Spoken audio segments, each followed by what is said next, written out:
Bismillahirrahmanirrahim. Alhamdulillah wade masih diberi nikmat, mugi-mugi saged ngaji istiqomah manfaat barokah fid dini wad dunya wal akhirah. Bismillahirrahmanirrahim. Qauluhu faslun utawi iku ana fasal suwiji ai hada faslun.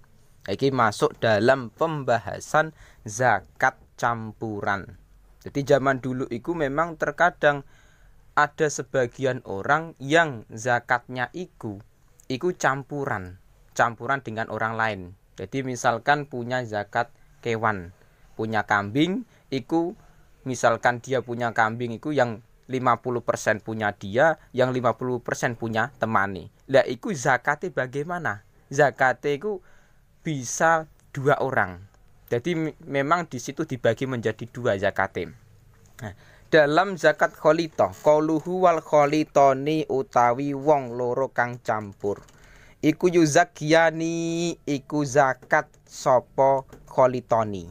Oleh zakat mau zakatal wahidi kelawan zakate wong suwiji. Jadi zakat kholitoh, zakat campuran iku memang dia zakatnya seperti satu orang. Jadi satu orang, satu kewan misalkan. Jadi misalkan ada orang punya kambing, nah itu dimiliki sing 50% milik si A, sing 50% milik si B. Lah itu ketika dia zakat, enggak kok si A mengeluarkan zakat kambing sendiri, terus si B mengeluarkan zakat kambing sendiri, enggak. Tapi zakatnya satu kambing untuk dua orang, Jadi cara kasarannya patungan, urunan. Nah, itu memang zakat kholitoni. Tapi dengan catatan bisa isyarah itu kelawan pitu piro syarat. 7 syarat iki dengan catatan sing pertama, idza kana ing dalem nalikane ana apa almurahu apa kandange ana iku khobare kana wahidan iku siji. Ketika nantinya dalam kasus permasalahan iki zakat hayawan. Iku zakat hayawan iki satu hewan kambing yang dikeluarkan untuk dua orang dengan catatan kalau memang kandangnya itu satu. Jadi misalkan saya punya kambing 50%, sing Zahid punya kambing 50%, dicampur ada satu nisab. Nah, iku wajib zakat satu kambing untuk dua orang bisa, tapi dengan catatan kandange tempate kewan ki mau iku satu. Jadi kandangnya jadi satu untuk kewan yang kambing yang saya punya dan kambingnya Zahid. Iku enggak masalah, tetap enggak masalah. Wal masrahu lan panggonan ngecolake wahidan iku siji. Sing kedua, tempat melepaskan hewan iki iku menjadi satu. Nah, jadi nek beda-beda lah iku enggak pembahasannya beda lagi. Wal mar'ah wal murahu wal mar'ah lan panggonane angon iku wahidan iku siji. Dan sing ketiga syaratnya ketika kita punya kambing yang hasil urunan patungan dengan si Zaid, misalkan punya kambingku 50%, Zaid 50%, iku zakate jadi satu dengan catatan sing ketiga syaratnya tempat mengembala kambingnya iku jadi satu. Jadi enggak dibeda-bedakan. Wal fahlu lan pelanangane iku wahidan iku siji. Jadi pelanangan kewan jantane iku jadi satu. Wal masyrabu lan panggonan ngombe wahidan iku siji, tempat minume yo jadi satu, enggak dibeda-bedakan. Wal halibulan tukang wong kang ngepuh, wong kang memerah susu, wahidan iku siji. Jadi misalkan punya hayawan, misalkan sapi, punyaku sapi ki mau misalkan 40 ekor, si Zaid 40 ekor. Jadi gabung ada satu nisab, iku zakate iku jadi satu. Artinya nantinya zakat satu iku mau wajib zakat dengan catatan 7 syarat sing salah satunya tukang yang memerah susu iku jadi satu. Jadi sing kewane sapi yang saya punya ku sing memerah sapi misalkan si Umar punya Zaid yo sama dan jadi satu tempatnya, tempat minumnya jadi satu dan lain-lain. Jadi satu semua. Wa maudhi'ul halabilan panggonane ngepuh. panggonane memerah susu wahidan iku siji. Tempatnya kewan iki diperah susune iku jadi satu. Wa maudhiul halabi wahidan iki berarti tempat di mana kewan iki diperah susune jadi satu. Lah mulane zakat ini memang jarang terjadi di Indonesia karena kebanyakan mayoritas kita di Indonesia mayoritas iku jarang yang punya kambing, sapi, unta dan lain-lain yang sudah mencapai satu nisab.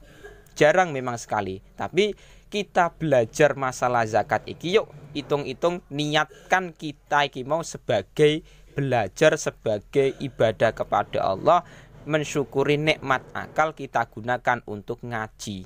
Misalkan kok sewaktu saat kok belum pernah melakukan zakat kholitoni, ya wes kita hitung-hitung buat ngibadah, mencari ilmu, golek ganjaran, mencari pahalane Allah. Ngoten mawon golek ridhone Allah.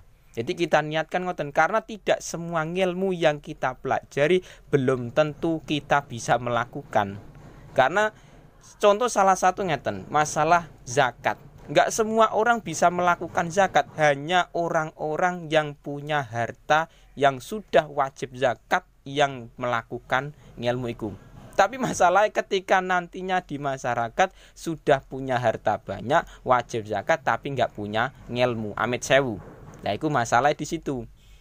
Tapi nek kita punya ilmu nih, sewaktu saat kok melakukan, suatu saat kok diberi nikmat Allah punya harta banyak, punya kambing banyak, lah iku kita wajib zakat, yo kita bisa mengamalkan ilmune. Kok misalkan kok Allah Ta'ala belum menghendaki kita jadi orang kaya, belum punya kambing banyak, ya wis hitung-hitung kita iki mau mencari ridhone Allah dengan ngaji, mencari pahala, mencari rahmate Allah. Wis ngoten mawon kita niati seperti iku. Jadi masalah zakat kholitoni iku memang nek dalam kitab iki pembahasane hewan. Tapi dalam kitab-kitab lain iku nantinya beda lagi. Mulane ngaji takrib saja belum cukup, perlu kita perbandingan dalam kitab-kitab lain. Qauluhu faslun utawi kikono fasal swiji.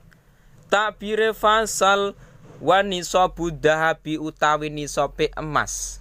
Emas iku ada batasan nisabe. Isruna iku 20 miskolan apane miskole. Jadi nisabnya emas iku ada 20 miskol. 20 miskol iki berapa? Nek memang ada perkhilafan ulama. Ada yang mengatakan 20 miskol iku 85 gram di Indonesia. Ulama-ulama kiai-kiai Indonesia ada yang mengatakan 20 miskol nisabe emas sing wajib dizakati iku 85 gram emas. Tapi ada sebagian ulama yang mengatakan 77,5 gram emas. Dan masalah iki beda pendapat. Nah, wa fihilan iku tetep ing dalam dahab. Rubu'ul usyuri utawi seprapate 1/10. Artine 1/40 nek cara matematika. Rubu'ul usyuri 1/40 atau 2,5%. Wa huwa utawi rubul usyuri ku nisfu miskolin iku separone miskol. Wa fi malan ing dalem perkara zada kang tambah apa ma bihisabihi. Wa fi ma zada kang tambah apa ma bihisabi kelawan milang-milang mah. Jadi ngeten. Memang iki sudah masuk dalam pembahasan zakat emas dan perak. Zakat emas iku ada syaratnya yaitu sudah mencapai 1 nisab. Lah 1 nisab iki berapa? 20 miskol. 20 miskol iku memang ulama ada yang mengatakan 85 gram emas. Tapi ada ulama lain yang mengatakan 77,5 gram emas. Jadi ketika punya emas sebanyak itu sudah wajib zakat. Nah, tapi nanti ada syarat lain. Nah, mulane yang penting ada batas nisab ki. Nah, mulane zaman dulu memang ulama ada yang menggunakan emas iki sebagai zakat iku salah satunya dinar. Jadi dinar iki mata uang zaman dulu yang berbentuk emas. Iku wajib dizakati ketika sudah mencapai nisab iki. Nah, tapi masalah kita di Indonesia mayoritas iku orang-orang Indonesia kalau jual beli ku nggak menggunakan dinar, nggak menggunakan emas perak, tapi menggunakan rupiah. Lah apakah rupiah itu wajib dizakati apa tidak? Ulama beda pendapat. Jadi ulama beda pendapat masalah kita punya duit rupiah, apakah di situ wajib zakat atau tidak. Ada ulama yang mengatakan itu disamakan dengan emas. Jadi nisobe seharga emas 20 miskol. Berarti kita punya duit seharga emas 85 gram, itu berapa? 10 juta. Tapi ada ulama yang mengatakan seharga 77,5 gram emas. Wa fimal wanisobu wanisobul warokila utawi nisobe perak iku mi'ata dirhamin iku 200 dirham.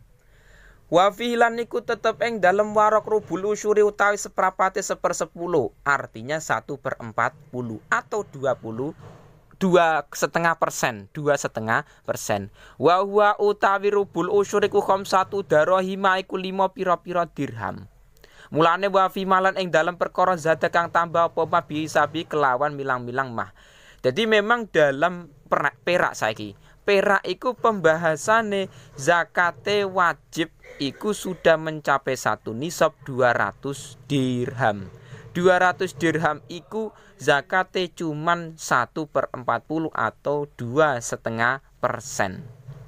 Nah, jadi zakate perak nisabe iku kalau di Indonesia iku 543 koma sedikit 543,35 gram. Nah, iku zakate cuman 2,5%. Jadi kita punya perak sing sudah mencapai 543 gram. Iku wajib zakat. Nah, wajib zakate iku cuman 2,5%. Jadi perak emas zaman dulu menjadi mata uang, menjadi uang dinar iku emas, nek dirham iku perak. Nah, itu wajib dizakati kalau sudah mencapai 1 nisab. Mulane zaman kita di Indonesia itu bukan menggunakan dinar dirham tapi menggunakan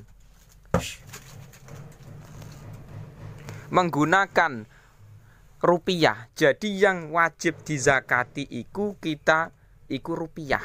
Memang ada sebagian ulama yang mengatakan rupiah wajib dizakati. Tapi nek kita mengikuti ulama sing mengatakan tidak wajib dizakati, berarti duit rupiah itu tidak masuk kategori dinar dan dirham. Beda. Tapi memang kita kalau mengikuti pendapat sing mengatakan wajib zakat, ya wis kita punya duit 100 juta lebih dari 1 nisab, ya wis kita zakat. Zakatnya 2,5% berarti 2,5 juta. Kalau kita punya duit 100 juta. Nah, suatu saat kan nggak ngerti, kita ditakdirkan kaya nggak ngerti, sing penting punya ngilmune dulu.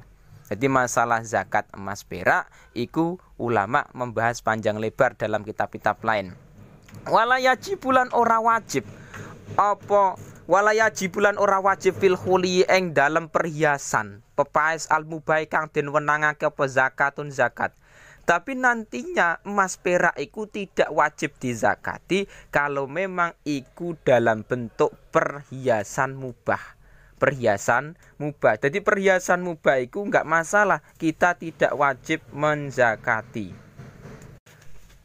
Perhiasan mubah maksudnya apa? Misalkan perempuan punya gelang atau punya anting-anting atau punya kalung sing dari emas. Sudah mencapai misalkan 100 gram, berarti kan lebih dari 1 nisab. Itu tidak wajib zakat karena itu perhiasan dipakai yang diperbolehkan. Tapi kalau laki-laki atau wanduhungsa, orang yang punya kelamin 2, laki-laki dan perempuan, itu memang wajib zakat.